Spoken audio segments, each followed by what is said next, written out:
Islam itu belum lurus. Buktinya, setiap sholat berdoa minta petunjuk jalan yang lurus. Gimana jawaban Anda? Pertanyaan. Assalamualaikum warahmatullahi wabarakatuh. Di beberapa channel YouTube, kami lihat banyak orang yang mengaku mantan ustadz menjadi murtad gara-gara membaca Al-Quran. Mereka berkata bahwa ternyata agama Islam belum mendapat hidayah atau petunjuk menuju jalan yang lurus. Buktinya setiap sholat selalu membaca surat Al-Fatihah yang di dalamnya ada doa ihdinas suratal mustaqim, artinya tunjukilah kami pada jalan yang lurus. Jika masih meminta petunjuk menuju jalan yang lurus, maka berarti masih belum mendapat hidayah. Masuk agama Islam itu masih tersesat. Karena buktinya setiap sholat selalu berdoa minta petunjuk jalan yang lurus. Oleh sebab itu, untuk apa masuk agama Islam? Jika ternyata jalannya masih bengkok dan sesat. Sehingga setiap sholat selalu diajari untuk berdoa memohon petunjuk pada jalan yang lurus. Mending masuk ke dalam agama Kristen atau Katolik yang sudah jelas mendapat petunjuk jalan yang lurus. Dan sekaligus dapat jaminan penebusan dosa. Minta tolong pada Pak Kiai bagaimana caranya menjawab propaganda seperti ini. Terima kasih. Wassalamualaikum warahmatullahi wabarakatuh. Waalaikumsalam warahmatullahi wabarakatuh. Baik. Bismillahirrahmanirrahim. Alhamdulillahi rabbil alamin. Wabihi nasta'inu ala umurid dunya waddin. Wassalatu wassalamu ala sayyidina wa maulana Muhammadin wa ala alihi wa sahbihi ajma'in. Amma ba'd. Saudaraku kaum muslimin wal muslimat rahimakumullah. Jawabannya sangat mudah. Jadi kalau ada orang yang mengatakan seperti itu, jawabannya sangat mudah.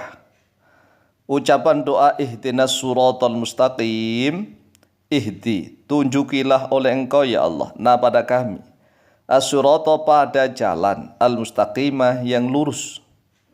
Makna secara bebas, tunjukilah kami pada jalan yang lurus. Kalimat doa seperti ini tidak berarti bahwa orang yang berdoa itu belum mendapat hidayah atau belum dapat petunjuk pada jalan yang lurus. Tidak seperti itu. Karena sama halnya dengan orang yang berdoa minta rizki kepada Allah. Apakah dia belum diberi rizki? Dia sudah diberi rizki. Tetapi mengapa dia minta rizki? Atau seperti orang yang berdoa memohon kesehatan dan keselamatan. Apakah ia tidak sehat dan tidak selamat? Tidak. Dia juga sudah sehat dan alhamdulillah sudah selamat. Tetapi mengapa dia minta memohon kepada Allah agar sehat dan selamat? Orang-orang yang berdoa memohon kesehatan dan keselamatan itu agar tetap selalu sehat dan selamat hingga akhir hayat, begitu. Begitu pula dengan orang yang berdoa memohon hidayah. Hidayah artinya petunjuk. Memohon hidayah atau petunjuk pada jalan yang lurus. Maka agar selalu diberi hidayah, agar selalu diberi petunjuk pada jalan yang lurus. Karena setiap manusia tidak ada yang tahu apakah dirinya akan selalu mendapat hidayah pada jalan yang lurus ataukah tidak. Apakah kita tahu besok kita masih lurus atau tidak? Tidak kan? Seperti orang-orang yang murtad tersebut, karena mereka sudah malas sholat, kemudian tidak mau berdoa lagi memohon petunjuk pada jalan yang lurus kepada Allah SWT, maka akhirnya mereka pun tersesat jalan menuju ke dalam lembah kemusyrikan. terjerumus ke dalam jurang neraka jahanam. Na'udzubillah min dzalik.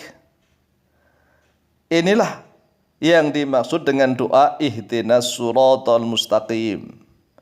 Ya Allah, tunjukilah kami. Ya Allah, bimbinglah kami.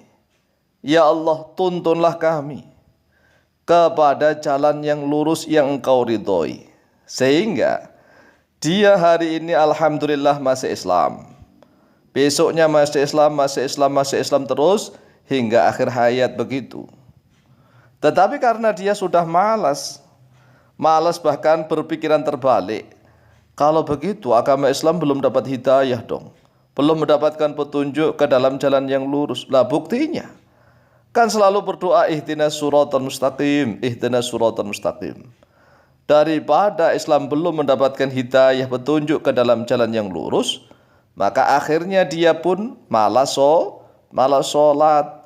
Saudaraku kaum muslimin wal muslimat rahimakumullah, ketahuilah bahwa aslinya orang-orang yang murtad itu karena malas sholat fardu 5 waktu. Itu rata-rata. Aslinya mereka itu malas sholat fardu 5 waktu, tetapi mereka beralasan mencari-cari alasan ini dan itu. Padahal sholat adalah memberi makan pada raga, sukma dan nyawa. Ini yang jarang diketahui oleh banyak orang. Ingat bahwa sholat adalah memberi makan pada raga, sukma dan nyawa. Bukan hanya pada raga, bukan hanya pada sukma, dan bukan pada nyawa saja, tetapi tiga-tiganya. Tatkala kita sholat, kita menggunakan raga, sukma dan nyawa. Raga dalam bahasa Arabnya namanya jismun. Jismun atau jasadun, jasmani. Kemudian sukma dalam bahasa Arabnya adalah nafsun. Kemudian nyawa dalam bahasa Arabnya adalah ruh. Jadi ada jasadun atau jismun, ada nafsun dan ruhun, raga, sukma, nyawa. Jika raga, sukma dan nyawa tidak diberi makan dengan sholat. Sholat itu apa sih? Sholat itu menghadap kepada Allah Sang Maha Pencipta. Jadi kita ini sebelum nanti menghadap Allah, maka kita diberikan kesempatan setiap hari semalam, minimal sebanyak 5 kali kita sholat menghadap kepada Allah Sang Maha Pencipta. Jika raga, sukma dan nyawa tidak diberi makan dengan sholat menghadap kepada Allah Sang Maha Pencipta, maka raga, sukma dan nyawa kelak setelah mati akan kelaparan, akan kehausan, dan akan kekeringan. Sehingga selalu minta makan dan minum, kemudian akan diberikan makanan dan minuman dari api neraka. Na'udzubillah min dzalik.